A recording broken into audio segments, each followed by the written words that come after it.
الحاجات برضو اللي انا عملتها علشان يعني احافظ على شعري واعمل نتيجه كويسه، عشان انا كل ما اقعد في المكان ده اكسر حاجه. قبل ما نبدا الفيديو بتاع النهارده ده خليني اوريك حاجه حلوه قوي.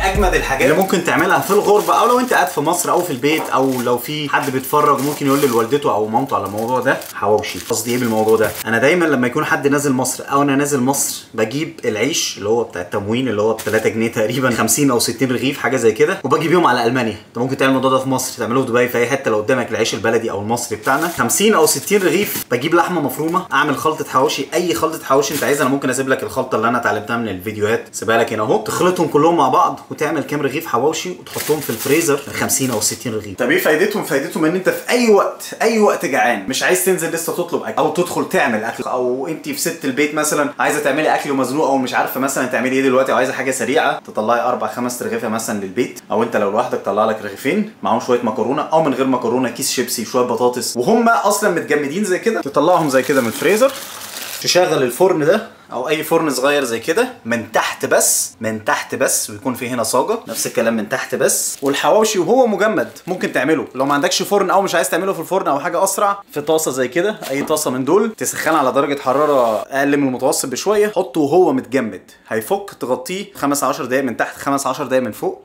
وفي اسرع وقت هتاكل حواوشي مصري جامد تنين.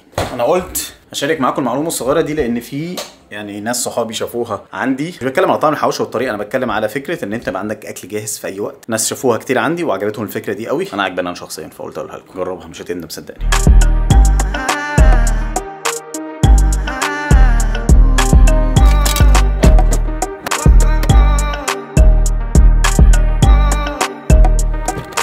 جاي هونبخ ده ايه؟ محل بتاع ادوات منزليه وجنينه ومسامير وشواكيش واي عده، يعني بتاع ادوات وعده وزرع وكل حاجه. علشان في عندي الفيش بتاعت النت فودافون جت صلحتها، لان عندي النت معرفش فيه مشكله، هم اللي قالوا يعني، انا ما شفتش اي مشكله، بس عادي يعني، جم صلحوه كله ببلاش، وركبوا فيشه ب4 اخرام. دي الفيشه اللي عندي ب3، وانا المفروض اجيب واحد زي دي ب4، بس الشكل ده حاجه معقده ده كده، بس هي بيورو اصلا. وعلشان كمان يعني احافظ على زراعه الشعر وكده، انا قلت الفيديو اللي فات ان في حاجه اخيره هقول عليها الفيديو الجاي، اللي هو الفيديو دوت.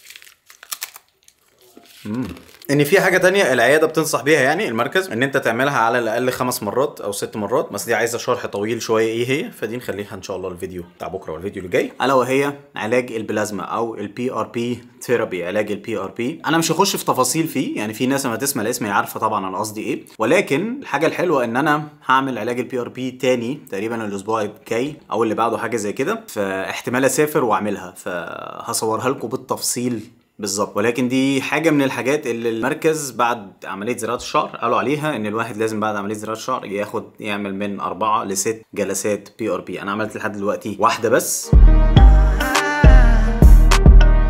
انا محتاج حاجه زي كده بس ب4 اخرام زي اللي عندي صح. واحسن حاجه هنا بصراحه ان هم عندهم اي ادوات كهرباء، ادوات نجاره، خشب، حديد، ميكانيكا، اللي انت عايزها، اي حاجه تتخيلها في حياتك يعني.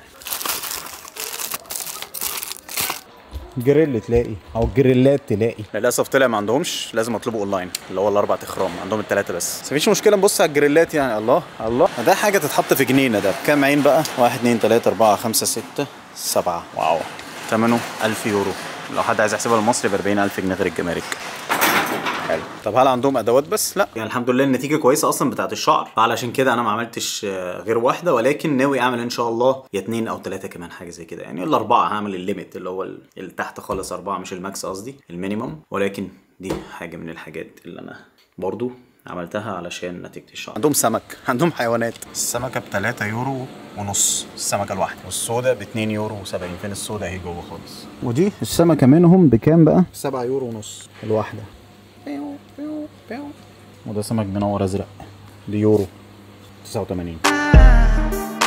اضطر اطلب البتاع ده اونلاين علشان طلع ما عندهمش، يعني المشوار جيت على الفاضي، ولكن طلعت باقلام الرصاص اللي هي شبه بتاعت ايكيا دي، انا بستخدمها كتير قوي. انا الحمد لله مبسوط من نتيجه الشعر. طبعا يعني انت ما تتوقعش ان الشعر هنا هيبقى يعني تقيل زي الشعر الاوريجينال، لا طبعا، يعني انت لو عملت كده هتلاقي معرفش هتبص من فوق، لو قربت مني قوي هتلاقي ان هنا خفيف، يعني خفيف، فاهم قصدي؟ ولكن حتى للخفافان دوت لو مش عايزه يبان في حاجه تانية بتتعمل هعملها ان شاء الله، مش هقول عليها ايه دلوقتي، ولكن هبقى اقولها لكم ان شاء الله، هوريها لكم في الفيديو بتاعها لما يجي. ومع ذلك لو ما زلت بتفكر وعايز تعمل زراعه الشعر، انا بقول لك على ضمانتي، المكان اللي انا رحته ده على ضمانتي، اي مكان تاني انا ما اعرفوش بصراحه. والمكان اللي رحته دوت قلت لكم فيه خصم، في ناس كتير كاتبه في الكومنتس كلفتك كام، العلاج ايه، مش عارف ايه. انا عامل يعني كذا فيديو عن زراعه الشعر، وفي 3 اهم حاجه اللي هو انا صورت العمليه بحذافيرها يعني، وانا هناك حتى صورت ونزلت الفيديوهات كمان. خش شوف الكام فيديو اللي قبل دول، هتلاقي الفيديوهات بتاعت زراعه الشعر تقريبا اخر 7 فيديوهات ولا حاجه، هم 3 منهم يعني، بالنسبه للاسعار والخطوات وبيحصل ايه ومش عارف ايه.